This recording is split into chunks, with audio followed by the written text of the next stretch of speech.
bueno, Nino murió hace 20 años y entonces un poco dónde quedó el trabajo de él, qué se hizo desde entonces o qué línea de continuidad uno puede ver hoy en el pensamiento de Nino, dónde es que uno podría ubicar a Nino hoy en las distintas áreas en las que estuvo argumentando y además es un caso bastante paralelo por muchas razones al de Dworkin, digamos, evolucionando en su posición, aun cuando, como Dworkin, digamos, siempre mantuvo una base de fundamentos comunes. Entonces, ¿qué podríamos decir hoy de la teoría de Nino en términos de teoría del castigo? ¿Qué podríamos decir sobre un debate que quedó muy en los 80 en relación con presidencialismo y parlamentarismo? ¿Qué podríamos decir en cuestiones de filosofía política y su igualitarismo? ¿Cómo sería impactado él?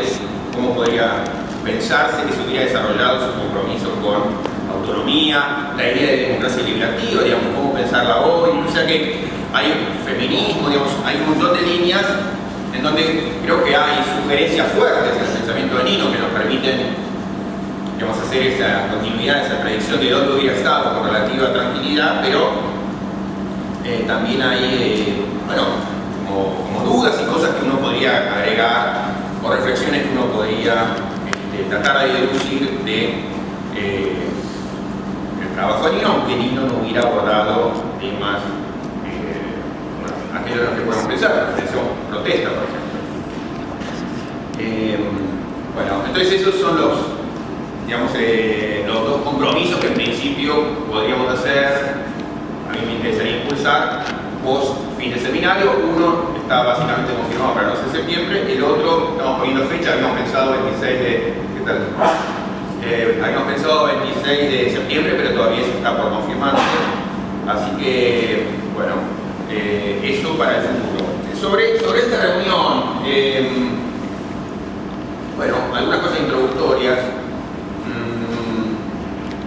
Dworkin ha sido, como Nino, uno de los grandes puntos de referencia permanentes en la cátedra, en el seminario.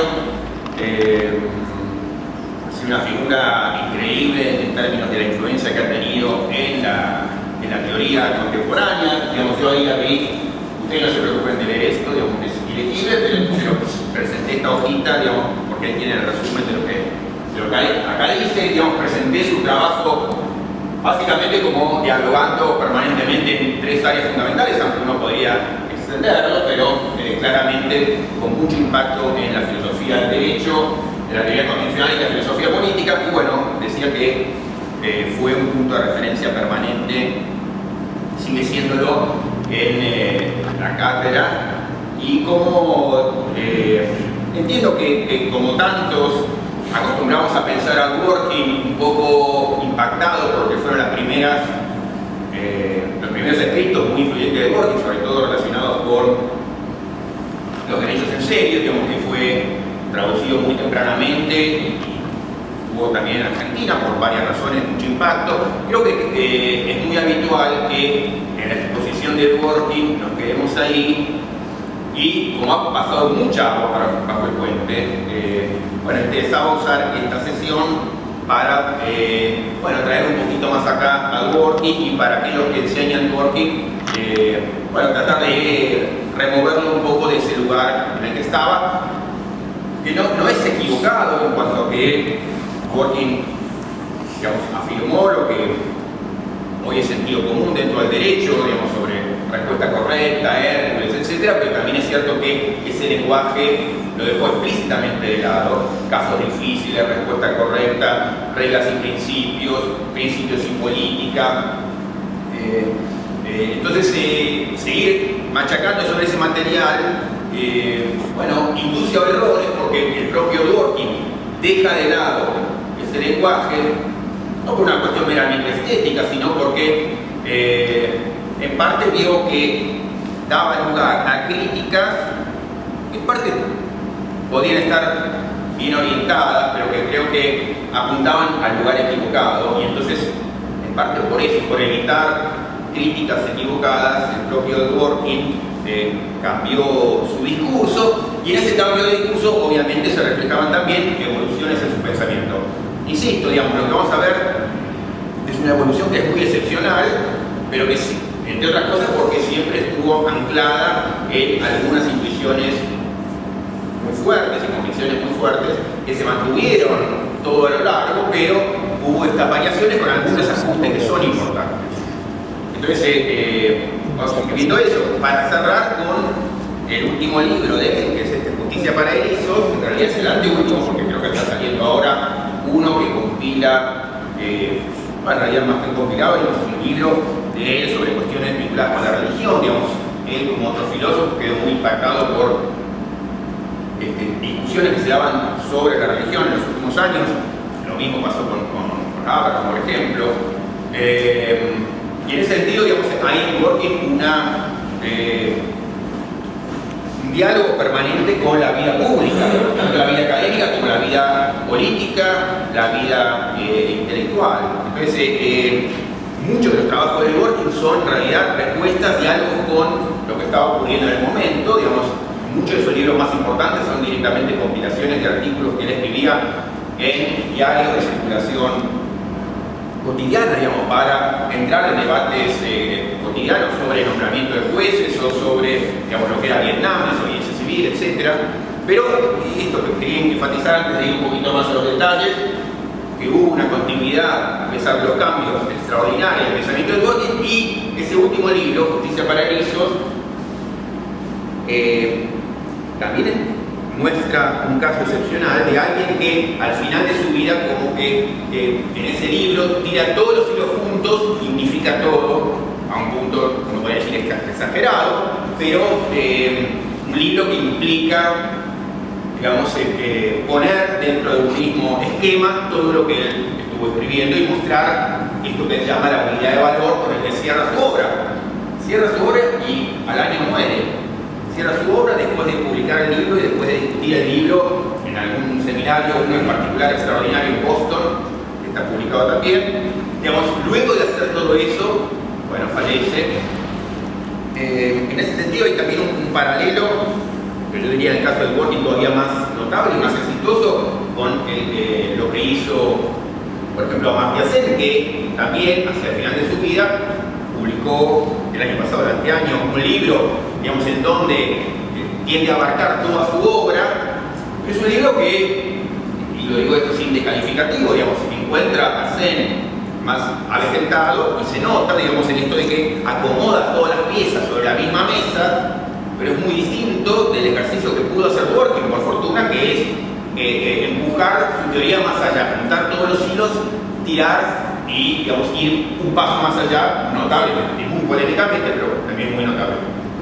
Entonces, la idea es hacer ese recorrido y buscar algunos jalones fundamentales. Entonces, yo lo que quería es hacer una presentación, digamos, complicada, porque es abarcar un montón de cosas, pero por lo menos tratando de dejar algunas marcas, mojones sobre lo que creo que es lo más importante en la evolución del pensamiento y los cambios que él ha tenido a lo largo del tiempo. Entonces,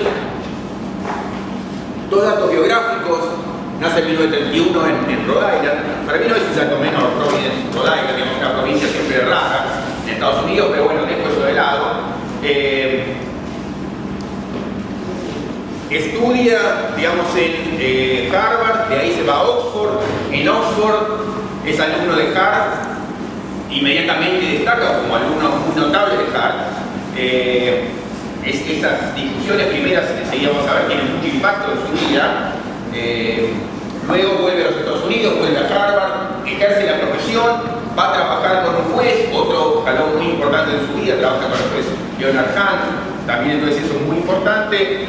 Deja la profesión, deja el clerkship, vuelve a la academia, va a Yale, en donde por ejemplo enseña un curso con Robert Bork, juez al cual él luego discutiría de modo radical, estrepitoso, digamos, siendo tal vez el principal responsable de el no nombramiento de Bork en la Corte Suprema, y luego vuelve a NYU, donde queda, digamos, como profesor fijo hasta su muerte, donde va a tener este doble nombramiento, doble appointment en Estados Unidos y en Inglaterra. Y eso simplemente para marcar un poco la trayectoria, pero la trayectoria es muy importante porque ya nos abre a las tres áreas que me interesaba marcar.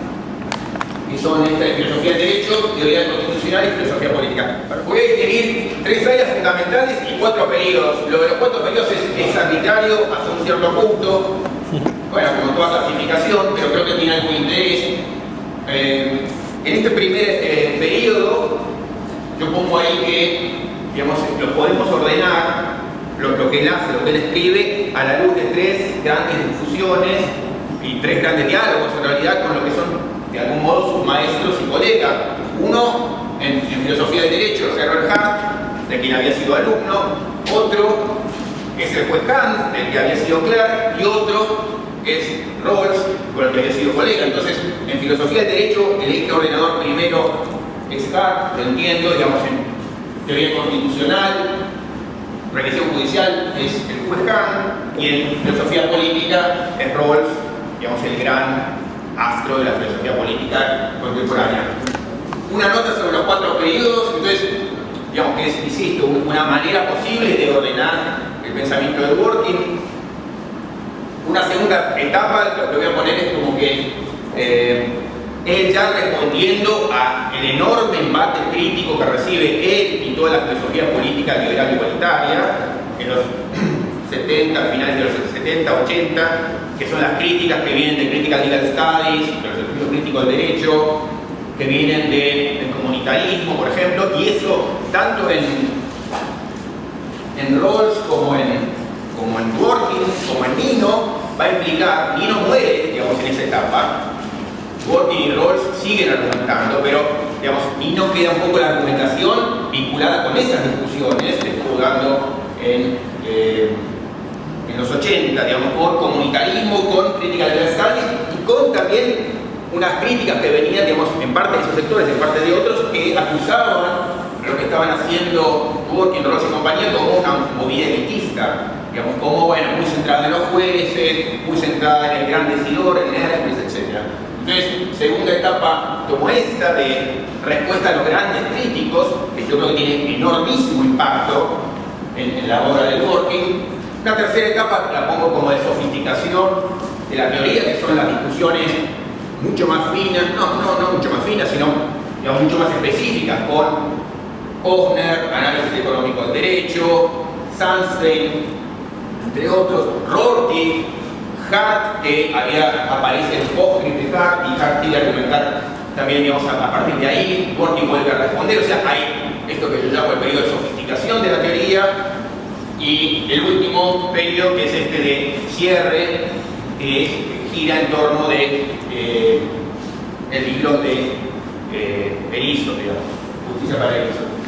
También, digamos, en cuanto a las obras de Dworkin, creo que en el primer periodo, la gran obra ordenadora, hay mucho trabajo, y acá, digamos, simplemente elijo una para cada periodo.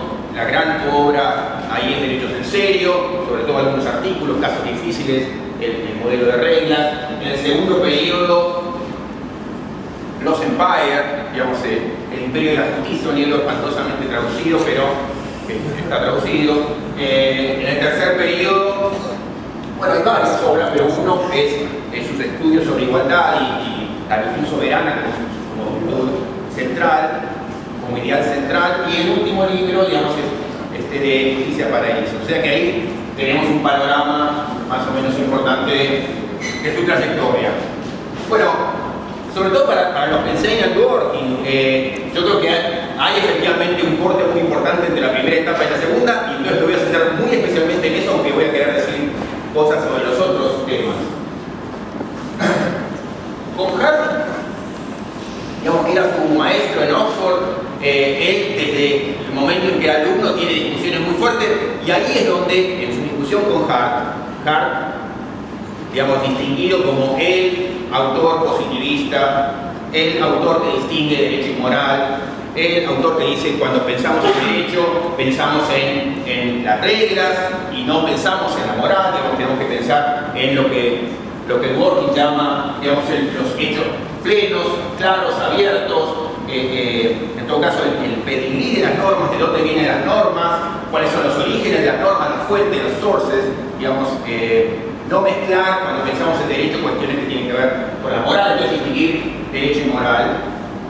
Y en ese diálogo de discusión con Hart es donde Dworkin argumenta y aparecen algunas de las ideas fuertes que son las que creo que van a caracterizar los estudios que según entiendo, hoy tendemos a seguir repitiendo. Digamos, la idea que ahora en todo caso trato de articular de Hércules, respuesta correcta, casos difíciles, etc., son todos herencia de esa primerísima etapa, que no es que estén mal, pero quedan muy anclados en esa primera etapa.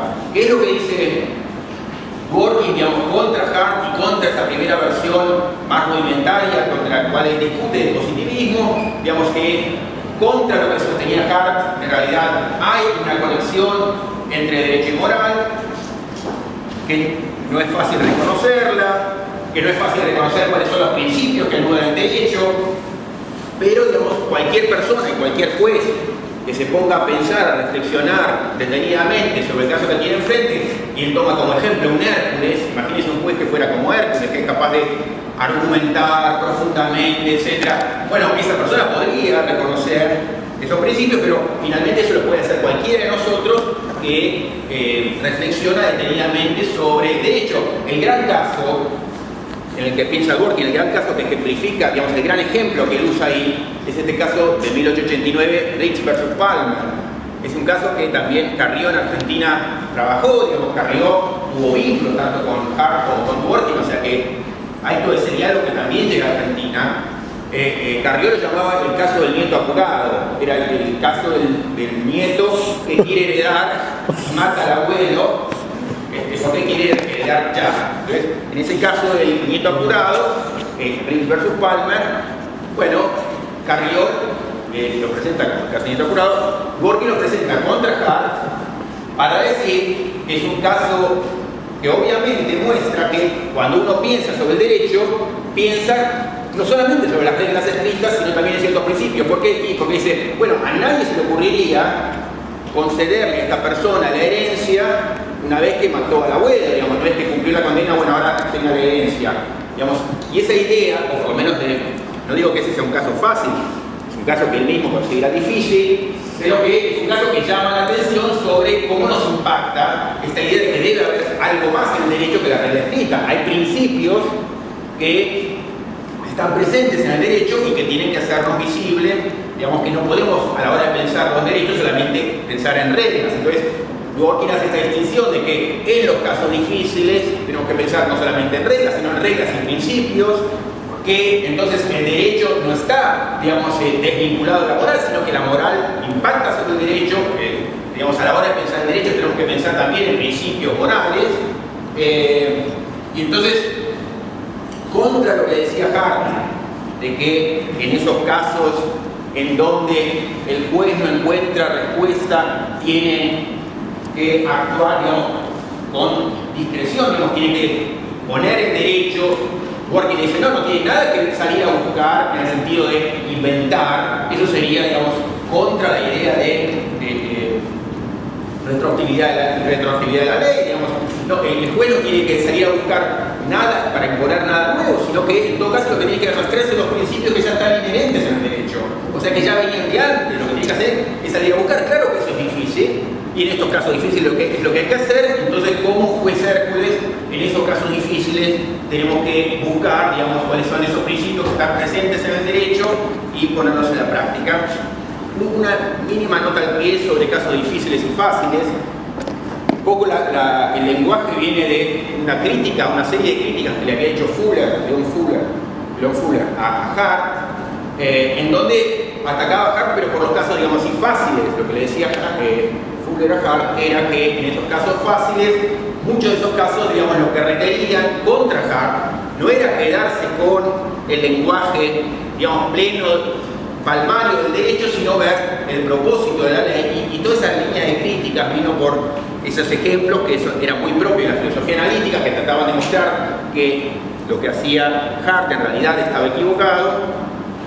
No sé, los famosos casos, para los que leyeron filosofía del derecho, digamos, esto de, bueno, no puede haber vehículos en una plaza. Bueno, pero tenemos la estatua de un tanque de guerra, ¿eso es un vehículo? No. Entonces, pero como la ley eso lo prohibiría, lo que le dice Fuller a Hart es, no, en el derecho no tenemos que seguir solamente el lenguaje pleno, palmario de lo que está escrito, sino ver el propósito de la ley. O sea, en los casos fáciles, digamos, en los casos sencillos, tenemos que usar otro método para pensar el derecho que tiene que ver con el propósito del derecho.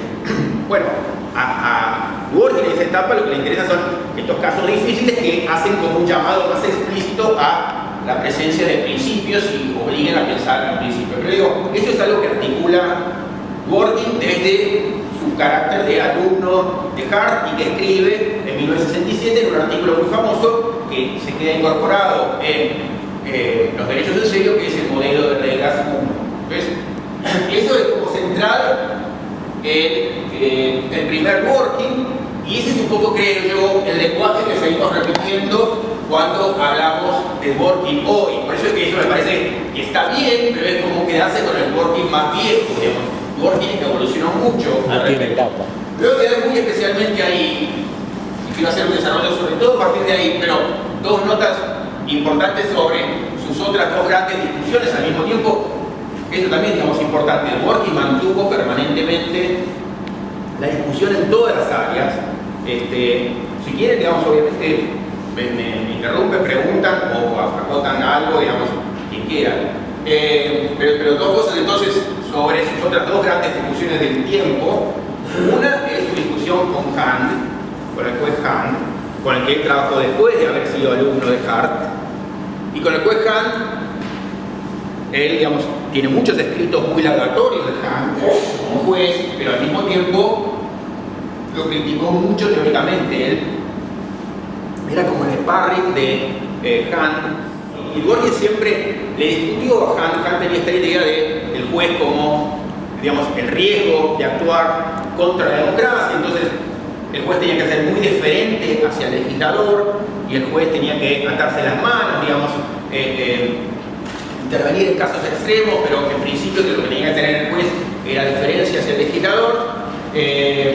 Esto en el contexto de Brown vs. Board of Education, que mostraba una línea muy riesgosa en Hand, además, porque, digamos, lo que muchos le criticaron a los jueces en Brown vs. Board of Education, que fue este famoso caso en donde los jueces empujan a la integración racial, es, bueno, no, los jueces hicieron algo muy bueno, muy justo parece, pero que no tiene nada que ver con derecho, que no tiene nada que ver con derecho escrito, entonces es una barbaridad. Y desde la academia y desde el bench, desde, digamos, su sitial en la justicia, el propio Hand decía, sí, hay que ser deferente con el legislador, lo que hubiera implicado mantener la desigualdad racial en materia escolar, digamos. Bueno, entonces, parte de la argumentación de Dworkin es contra Hand, aunque creo que la parte central era contra Hart, el filósofo, y luego están los diálogos, digamos, con Rawls. Él con Rawls tuvo una relación muy diferente, digamos, ya una relación de paridad y de aprendizaje. Tal vez es la gran persona de la cual aprende, se nutre y cita, digamos, permanentemente. Es punto de referencia absoluto Rawls, y con Rawls, digamos, comparten varios supuestos centrales, digamos, que tienen que ver con una preocupación muy especial por elaborar una teoría de la justicia. Dos, la idea de que la teoría de la justicia tiene que estar anclada muy centralmente en el valor de la igualdad.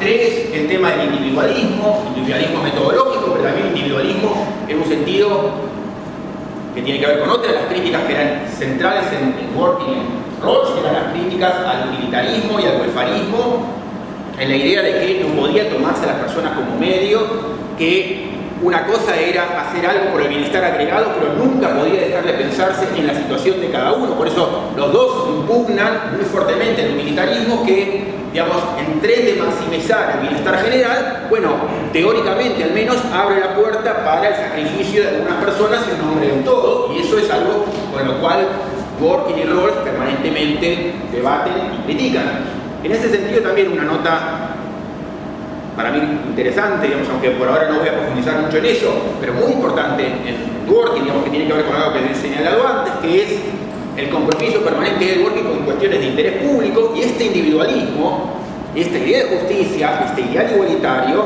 se ve en los debates radicales que él da dentro del derecho, que los mantuvo hasta el final de su vida, porque fue Dworkin, digamos, el primero y tal vez de los únicos en su momento que argumentaron contra Guantánamo y contra las leyes de limitación de las libertades civiles después del 11 de septiembre. Entonces, Dworkin lo mantuvo eso desde el comienzo, cuando sus discusiones eran contra las políticas militaristas de este estilo particular de intervención en Vietnam. Y entonces, tanto Rawls como Dworkin, pero Rawls mucho menos, digamos, porque sus intervenciones en las discusiones públicas fueron muchísimo más limitadas que la de Dworkin, pero los dos argumentaron a favor del desobediente civil y a favor del objetor de conciencia, digamos. En Dworkin eso fue una militancia permanente. Sus escritos incluyen, digamos, cuestionamientos al orden establecido, cuestionamientos a la autoridad, cuestionamientos a que se usen las personas, digamos, esto era una típica política global que, digamos, podía sacrificar en el medio de individuos y pasarle por encima la voluntad de algunos individuos, por ejemplo, en las invasiones a Vietnam. Entonces, eso, digamos, fíjense que forma parte de un todo consistente que se va a mantener hasta el último día de su vida, digamos, es el gran crítico desde el derecho a aguantar. Entonces, bueno, ahí tenemos un panorama del primer Dworkin, digamos, peleando. Este es un periodo largo, pero desde el 67, 66, hasta cuando sale campeón Racing, digamos, hasta los 80, más o menos, son esas batallas en distintas áreas. Primero, digamos, una batalla central en el área de la filosofía del derecho, en teoría constitucional sobre el tema del rol de los jueces. Entonces, él ahí también, digamos, esto alimenta la primera lectura, la primera mirada de Dworkin, que es su visión más fuerte sobre defensa de los jueces y defensa del rol de los jueces. Entonces, además, imagínense, digamos, está promoviendo un tipo de juez activista en el marco de el caso Brown, en el marco de hay que salir a defender al objetor de conciencia, aunque sea uno frente a absolutamente todos. Entonces, es una visión muy fuerte de defensa del juez, aun cuando el enfrente tenga la mayoría. Digamos, los escritos que muchos seguimos citando de Dworkin son los que tienen que ver sobre todo con esa etapa, que es la etapa más gloriosa del derecho progresista norteamericano y la etapa en donde el uno, el objetor de conciencia, estaba más en riesgo. Y donde, ahí donde discute la discusión judicial. Ahí donde discute, digamos, una gran polémica que se va a toda la cuestión del rol del juez en el control judicial arranca ahí, tiene un papel muy central ahí, obviamente. Entonces, pero digo, creo que nos seguimos alimentando en muchas de nuestras discusiones de ese primer Dworkin, cosa que no está mal, pero, digamos, está mal en la medida en que ignore, digamos, lo importante que viene después. Entonces paso a la segunda, para mí, gran etapa. La segunda gran etapa es esta que yo les decía de ya Dworkin establecido en el medio del ring, dando todas las batallas al mismo tiempo, cosa que siguió hasta el último minuto, pero en donde ya empieza a recibir golpes porque tiene una teoría articulada y él es objeto central de muchas de las críticas que aparecen desde la teoría jurídica, filosofía del derecho, filosofía política. En filosofía política, él en los 80 escribe dos súper importantes artículos sobre igualdad, que salen el mismo año en la revista Philosophy and Public Affairs, digamos, What is Equality 1 y 2, que luego están traducidos y modificados en su super obra sobre igualdad, La virtud soberana. Ahí, digamos, después quisiera decir algo sobre Dworkin y la igualdad, cómo lo pensó, porque lo pensó la igualdad de un modo que también era desafiante para Rawls. No era subserviente de la teoría de Rawls, aunque estaba súper impactado por la teoría de Rawls. Era crítico también de la teoría de Rawls, aun cuando están dentro claramente del mismo paradigma. Pero de eso me gustaría hablar un poquito más adelante. En los años 90 aparece, digamos, algunos ajustes sobre el tema de los jueces, pero me quiero centrar sobre todo en un tipo de cambios y un tipo de críticas que aparecen en ese momento. Rawls, como Dworkin y como Nino, se ven muy impactados en sus teorías por las críticas, tanto que provienen sobre todo de la izquierda, pero digamos, aun cuando tuvieron permanentes debates con la derecha, por ejemplo con Robert Nozick en filosofía política, pero hay un tipo de debate que aparece, un tipo de crítica que aparece en donde está toda esta crítica que muchos mantienen o mantenemos. Elitismo, ¿por qué tanto lugar al juez? ¿Qué dice esto sobre la democracia? la idea de no tomar en cuenta la práctica, no tomar en cuenta la comunidad, no tomar en cuenta lo concreto, digamos, porque están pensando en principios morales abstractos. Esa es la crítica, yo diría, más sencilla, más obvia y más boba que se mantiene hasta hoy sobre Dworkin. No, Dworkin piensa en grandes principios morales abstractos y los decide un juez, y entonces Dworkin está ahí, es el Hércules, el juez Hércules, y entonces contra eso la crítica comunitarista, poniendo el acento en la comunidad, en lo concreto, en la práctica. Bueno, hay un matiz importante que empieza a aparecer en Dworkin, en Rawls y en Nino, más o menos al mismo momento, y que en parte registra un cambio, digamos, de algún modo hay un cambio, pero sobre todo yo creo que es un cambio, en el caso de Dworkin, él lo puede presentar así legítimamente, como un cambio de presentación de lo que él siempre quiso decir. Pero digamos, no me interesa decir que cambió o no cambió, digamos, me interesa decir que ya va a presentar a su teoría de un modo que yo creo que es mucho más resistente frente al tipo de crítica boba que aún hoy sigue recibiendo. En el caso de Nino, digamos, y en esto acá tenemos al experto, a Gustavo, a varios, pero digamos, esa referencia a la práctica es muy central en todos sus últimos escritos, digamos, desde el modo en que concebía el constitucionalismo a el modo en que concebía el control judicial. Yo siempre presento a Dworkin, hablando de control judicial, como en la última etapa abre una tercera excepción, una nueva excepción sobre el control judicial que tiene que ver directamente con el impacto que hay que saber darle a la práctica establecida. Eso que yo creo que Nino no terminó de desarrollar bien, y por eso yo, digamos, cuando presento la teoría de Nino sobre el control judicial, digo, bueno, esto es el embrión de lo que iba a ser una teoría del control judicial más desarrollada, pero no está, yo creo, bien fundada.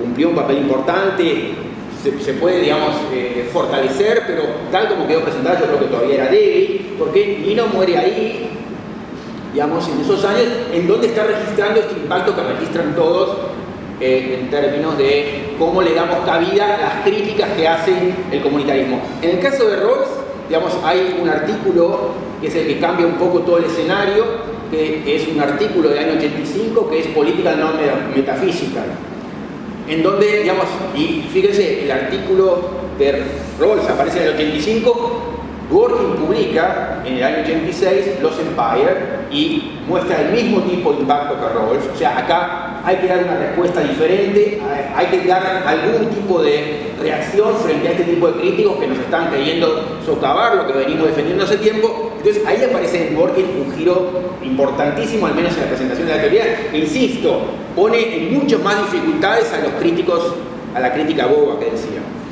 Pero entonces, en los tres hay ese cambio. En Rawls aparece en este famoso artículo Política no Metafísica, en donde él dice, mire, mi presentación habitual de la teoría de la justicia, presentaba la teoría de la justicia como si fuera la defensa que hace un filósofo de una filosofía de tipo kantiana, viene desde arriba del mundo, qué sé yo, y ofrece al mundo cómo se pueden arreglar todos los problemas públicos, cómo se pueden pensar de nuevo, digamos, desde esta mega concepción metafísica.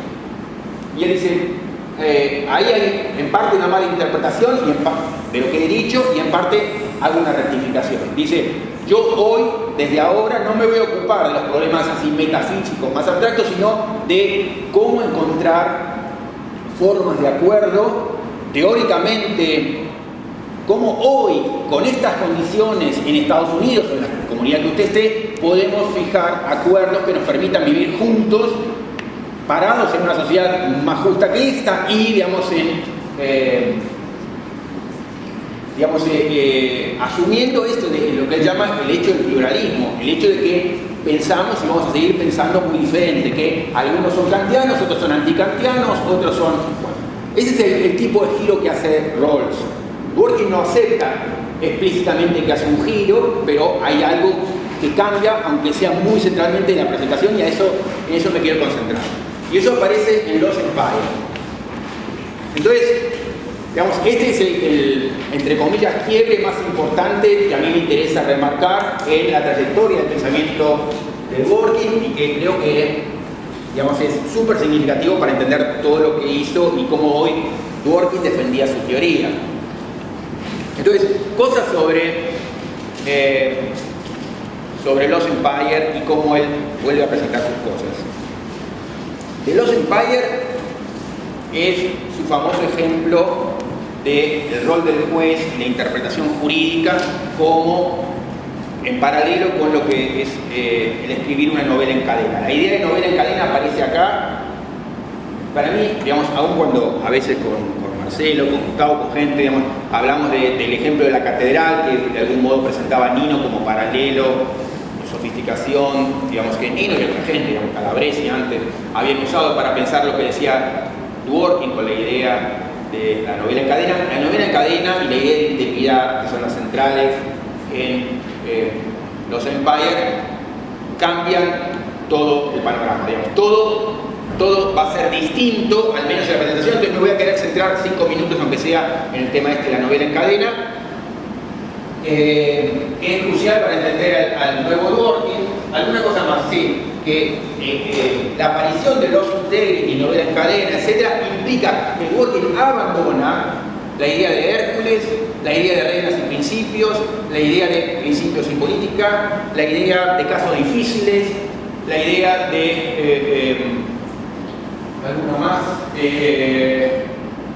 sí, caso difícil, respuesta correcta. Ese lenguaje se terminó en Dworkin, en parte para no asustar o provocar a sus críticos o a hacerles que digan cosas que él no está comprometido a decir. En parte yo creo que eso registra o sugiere que hay un cambio más sustantivo en Dworkin, pero en todo caso en los hechos es, desde el 1986 Dworkin abandonó Hércules, caso difícil, respuesta correcta. Hoy tiendo a pensar que seguimos enseñando Dworkin o pensando Dworkin a partir de esos términos. No son ajenos al mundo Dworkin, pero sí son muy vinculados a la primera etapa de Dworkin. Entonces, en ese sentido, yo creo que hay un problema. Para mí, el ejemplo de la novela en cadena, aunque es mejorable, es increíble, es súper excepcional. Digamos, permite entender de un modo sencillo y riquísimo, digamos, un nuevo modo presentado de modo muy diferente, presentado de forma muy diferente, de entender el derecho y de entender la interpretación jurídica y de entender el rol del juez. Digamos, para que estén menos familiarizados, en un minuto, lo que dice el ejemplo de la novela en cadena es hacer derecho en un juez que hoy tiene que decidir un caso, pero finalmente esto es lo mismo que usted podría hacer en su casa cuando está pensando el caso. Es como cuando nosotros escribimos una novela en cadena. Esto implica, imagínense que, digamos, acá somos 50 personas, la primera persona sentada en el fondo escribe 5 páginas, se las pasa a la persona de al lado, escribe 5 páginas, le toca 5 páginas más, llegamos acá y estamos, digamos, en ese estadio de la novela en cadena. Ya escribieron todos ustedes, ahora nos toca a nosotros acá adelante seguir con la novela. Dworkin le pregunta, lo que hace el juez es similar a lo que hace esta persona que escribe la novela en cadena. Y fíjense, digamos, lo que va a hacer el juez. Primera cosa que sugiere, bueno, el ejemplo de la novela en cadena. Imagínense que cualquiera de ustedes está sentado acá, le toca escribir esas 5 páginas. ¿Qué es lo primero que hacen cuando tienen ahí un manuscrito de 200 páginas? Leen inmediatamente, tratar de encontrarle el sentido. ¿De qué se trató esto? ¿Es una novela policial? ¿Es una novela, digamos, de aventuras? ¿Es un thriller? ¿Es, digamos, es cómico? Digamos, ¿qué es esto? Entonces, pero fíjense, digamos, que entonces la idea es eso que hace cualquier persona y que ustedes responden al segundo, es lo mismo que tiene que hacer un juez, que es, entonces, primero, leer todo lo anterior, tener un sentido de todo lo anterior, interpretar, digamos, en el sentido de querer ver de qué se trata esta obra, ver si, por ejemplo, le interesa participar de la obra o esto es una porquería y me retiro. Entonces, todas esas operaciones, que son operaciones que cualquier persona, digamos, situado de cualquier lugar, que se toma en serio la tarea, hace, es lo que le querían imputar a Dworkin. Usted está diciendo que esto está reservado para Hércules, el juez genio, el único, el increíble, digamos, el que está situado por encima de todo. Entonces, ya lo primero que hace es abaratar esa idea. No, mire, lo de Hércules era un ideal regulativo. No es que yo digo, para ser juez hay que ser Hércules y el juez decide en la soledad de su casa y ojalá sea un genio. No, ojalá sea Gorky. No, en absoluto. Estoy diciendo otra cosa, es cualquiera puede hacer esto. Y esta idea de que ustedes respondieron al medio segundo que yo había formulado la cuestión, de eso se trata. Entonces, ya vamos viendo cosas importantes que se deducen de la novela en cadena. Entonces, esto está al alcance, en principio, de cualquiera que se tome en serio esta empresa. Segundo, se trata de una tarea colectiva. Entonces, cada uno es consciente de que la novela empezó antes y termina después. O sea que, si uno, digamos, imagínense, digamos, el ejemplo que yo siempre doy, acá está sentado Borges, que quiere participar en la novela en cadena, y viene Borges y les dice, yo les voy a enseñar a estos salames, digamos, cómo se escribe una novela, y escribe sus 5 páginas brillantes que no tienen nada que ver con lo anterior. Uno dice, queda descalificado, Borges, usted no entendió de qué iba la obra. La obra es una novela en cadena que implica que usted tome en cuenta lo anterior. Y que además entienda que va a seguir después de usted. Entonces usted tiene que preparar lo mejor para el que viene, pero en conciencia de lo que se hizo, retomando, entonces reconstruyendo el mejor modo, sacando lo mejor de lo que se hizo. A lo mejor entonces uno ve que hay un personaje que estuvo mal construido, entonces lo modifica, lo arregla, o si puede morir el personaje. Pero el punto es, uno es consciente de lo anterior, trabaja con lo anterior y prepara para el futuro. Entonces, fíjense ya la cantidad de cosas que tenemos. Esto es una cosa que puede hacer cualquiera, o sea, la idea de Hércules y el genio ya está descartada. Esto es una empresa colectiva, o sea, la idea del juez individual solo meditando en su casa también es una tontería, porque dicen, no me entendieron para nada. Y tercero, la idea de que yo tengo que estar pensando permanentemente en la práctica anterior. O sea que para que pensaba, no, acá viene el juez desde arriba, Hércules situado en su nube, solo, todo mal. O sea, no es Hércules, no está solo, es una empresa colectiva, tiene que tomar en cuenta la práctica anterior y tiene que ver cuál es el hilo conductor, cuáles son los principios que subyacen a toda la historia. O sea que, contra la idea de no, el juez tenía que pensar moralidad que estaba allá fuera del alcance de nadie, qué sé yo, es no, son los principios que subyacen a su propia práctica y que cualquiera puede ver. A veces en clase a mí me resulta mejor, simplemente, digamos, es el mismo ejemplo, pero en algunas cosas lo sofistica, el ejemplo de la catedral. La catedral, digamos, yo creo que hace más visible algunas cosas que están en la novela en cadena, pero insisto, digamos, ese ejemplo ya muestra todo lo importante. Nosotros estamos frente a la Catedral de Barcelona.